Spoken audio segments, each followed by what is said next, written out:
Welcome to this deep dive. We're going to be exploring introversion and extroversion and how these personality types handle risk and reward. Oh, that's a fascinating area. It is. And to do that, we'll be taking excerpts from Susan Cain's Quiet. Oh, a great book.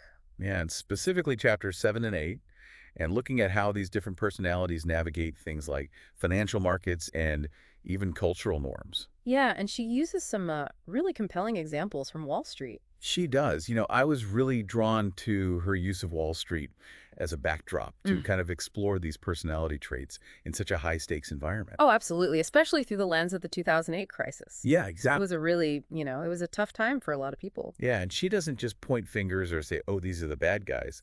She introduces us to Dr. Janice Dorn, who's a financial psychiatrist. And Dr. Dorn noticed something really interesting among her clients. Mm. The extroverts were more likely to be what she calls reward sensitive. Hmm.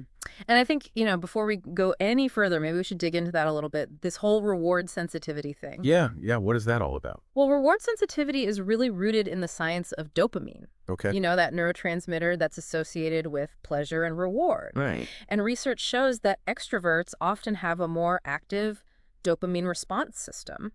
So you can imagine when they anticipate a reward, let's say a big win in the stock market, their brains just light up more intensely. So it's like they get a bigger thrill from the possibility of winning. Exactly. They're more driven by that potential reward. And Cain tells a story about one of Dr. Dorn's clients named Alan, who lost a staggering 70% of his retirement savings in the 2008 crash because of this reward-seeking behavior. Oh, wow. He just kept doubling down on GM stock, ignoring all the warning signs. It's a powerful example of how, sometimes that drive for reward can override caution. Yeah.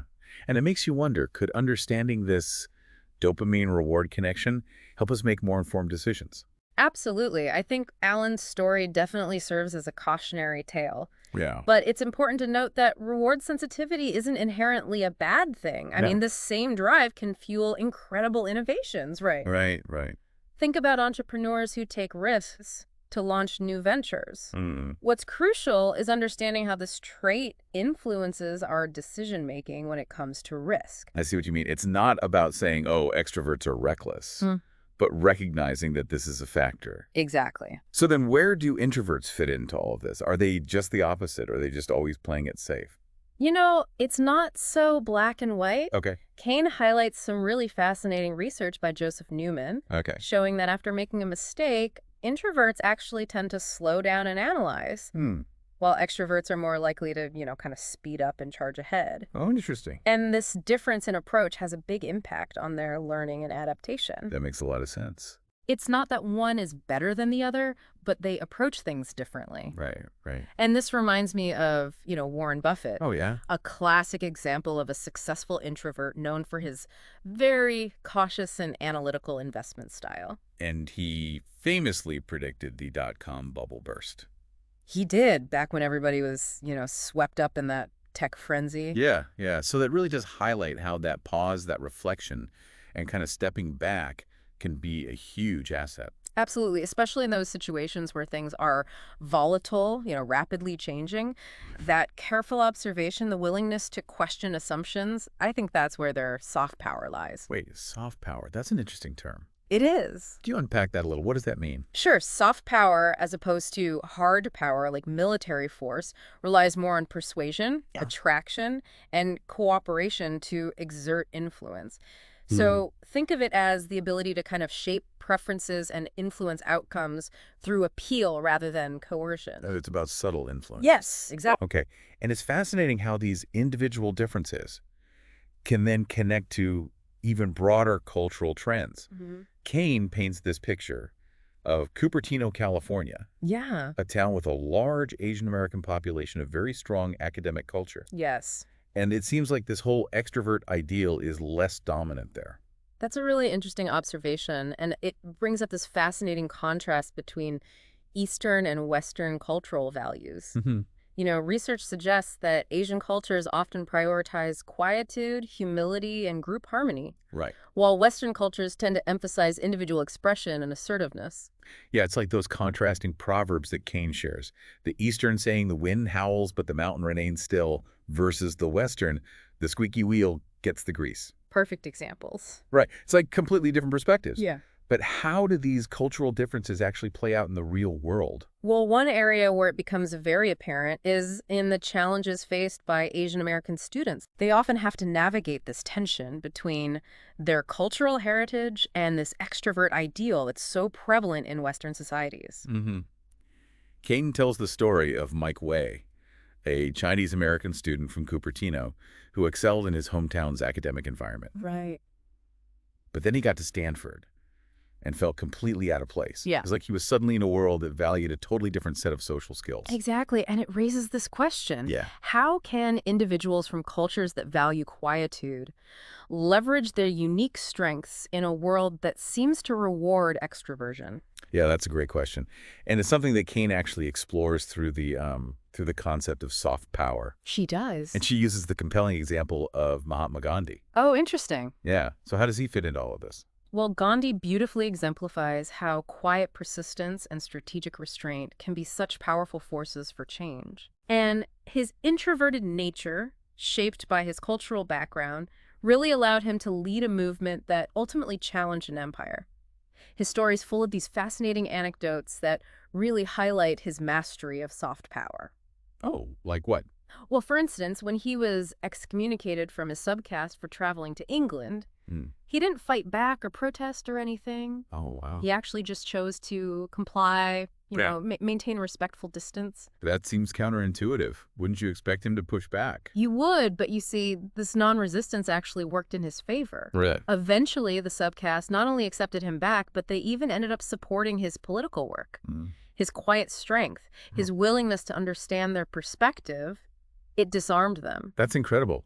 It sounds like he really understood that sometimes choosing your battles and wielding influence through quiet persistence can be more effective than just charging in head first. Exactly. And this pattern repeated itself throughout his life when he faced discrimination while applying to the South African bar. Again, he chose to just negotiate patiently rather than engage in a direct confrontation.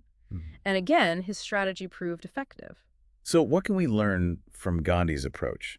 It seems like he understood that sometimes choosing your battles and wielding influence through quiet persistence can be more effective than charging in head first. Exactly. And it's a valuable lesson for anyone, especially those who might feel pressured to conform to a more extroverted leadership style. Yeah. Gandhi's example shows us that there's power in introspection, in carefully considering your actions and choosing your moments of engagement. Yeah, this is really making me rethink some of my assumptions about leadership. It's not always about being the loudest voice in the room. Right. Sometimes it's about listening, observing, strategically applying your influence. And this brings us back to the challenges faced by Asian Americans like Mike Wei. Okay. As they navigate a culture that often prizes extroversion, they may need to find that balance between honoring their cultural heritage and adapting to the demands of, the Western world. It is a delicate balance, isn't it? Like on the one hand, they want to stay true to themselves and their upbringing, but on the other hand, they might feel this pressure to conform, to succeed. It is a balancing act. Yeah. But that's where understanding your strengths and your values becomes crucial. Right. And Cain suggests that Asian Americans, and really anyone from a culture that values quietude, can leverage their unique traits to achieve success in various ways. Oh, like how? Well, they can focus on developing their expertise, building strong relationships based on trust and mutual respect. They can use their observation skills, their ability to think deeply to become valuable assets in their chosen fields. It's a really empowering message, I think, for our listeners who identify as introverts or come from cultures that value quietude. It is. It's not about trying to become someone you're not, but recognizing the power in your own approach. Absolutely.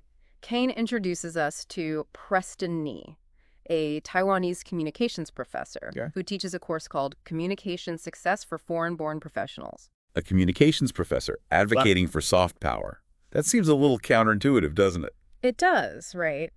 But what's interesting is that Nee himself started as a shy individual who had to learn how to adapt to Western communication styles.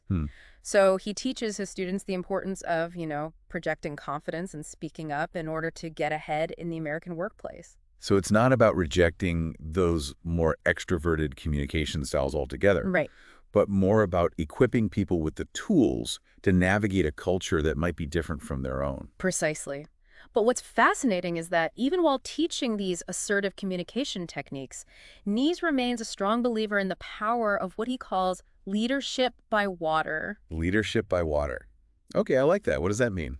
It's this idea that you can master outward skills without losing sight of the inner strength that comes from authenticity and quiet persistence. I love that. It's like saying you can learn to swim in different currents without losing your own sense of direction. That's a great way to put it. Yeah.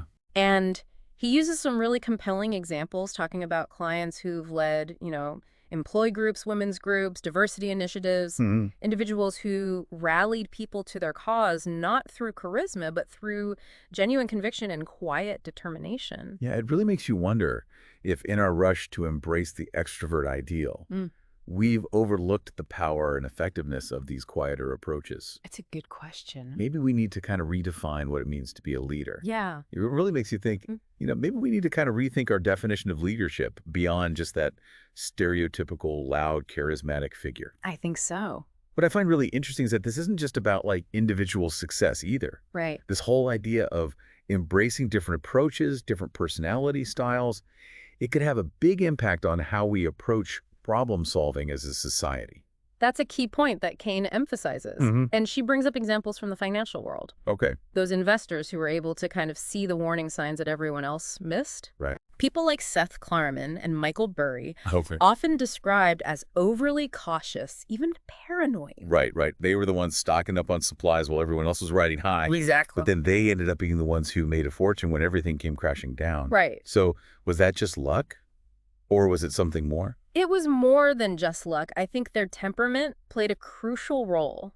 Mhm. Their ability to stay calm and rational when everyone else was panicking. Yeah. They weren't afraid to embrace what some might call FUD, FUD. fear, uncertainty, and doubt, Okay. because they understood that those emotions could actually lead to more informed decisions. It's like that old saying, be fearful when others are greedy and greedy when others are fearful. Exactly. Having that different perspective can be a real advantage. Absolutely. And Kane's point is that we need more of that kind of thinking. Mm. That willingness to challenge the status quo and question assumptions if we want to avoid repeating the same mistakes. So what does all this mean for our listeners? Yeah. We've covered a lot of ground today, from dopamine and reward sensitivity to cultural differences and the power of soft leadership. We have. It's been a real journey. It really has. And I think the key takeaway here is that there isn't one right way to be in the world. Yeah. Whether you thrive on that buzzing energy or you prefer quiet focus, Right. understanding your own tendencies and how they interact with the world around you is what's essential. This deep dive has definitely given me a lot to think about. Me too.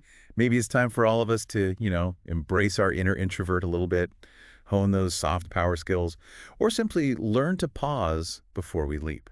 Great advice. Whatever your takeaway is, I hope you keep exploring, keep questioning, and remember quietly or loudly, you have something unique to contribute.